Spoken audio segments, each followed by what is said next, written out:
trucks. Sir Handel and Peter Sam had hard work while Skarloey was away. The owner gave them buffers and even bought a diesel named Rusty, but Sir Handel grumbled continually. One day, Gordon saw him shunting and laughed. "My controller makes me shunt," Sir Handel said sheepishly, "and take trucks to quarries too.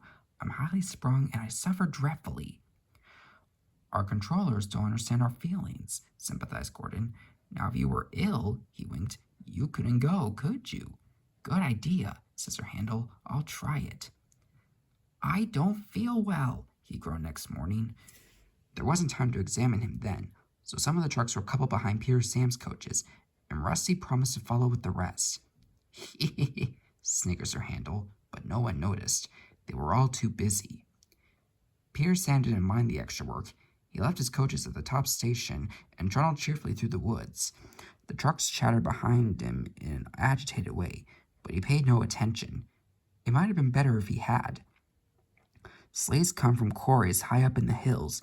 They travel down in trucks on a steep railway called an incline. Empty trucks at the bottom are hitched to a rope. Loaded ones at the top are hitched to one another. By their weight, loaded trucks run down the incline, pulling up empty ones.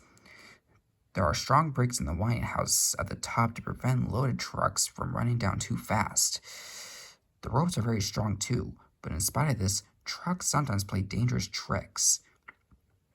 Peter Sam never bumped trucks unless they misbehaved.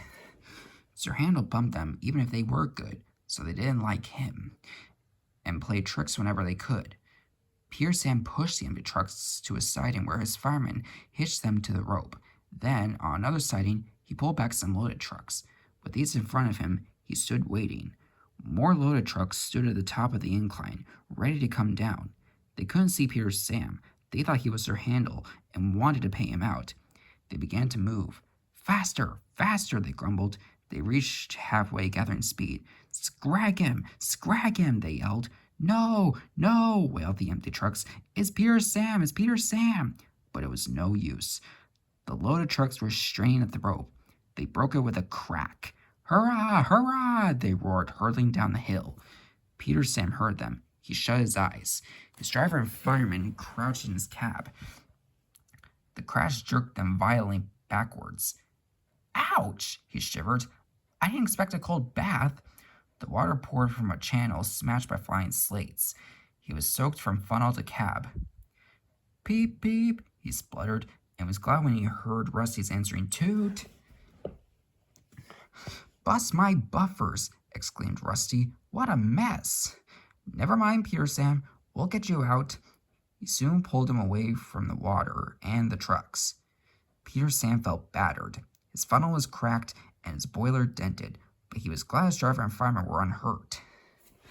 He thanked Rusty and limped slowly home. Rusty stayed to help clear the wreckage. "I'm sorry about your accident, Peter Sam," said Sir Handel. "I always stand well back. Trucks don't like me, you see." "Why didn't you warn me?" "I didn't think." "You never do," said a stern voice. "You can start now while you are doing Peter Sam's work as well as your own. That'll teach you to pretend you are ill." Sir Handel did start thinking. He thought about thin controllers, and he thought about Gordon. He wanted to give Gordon a piece of his mind.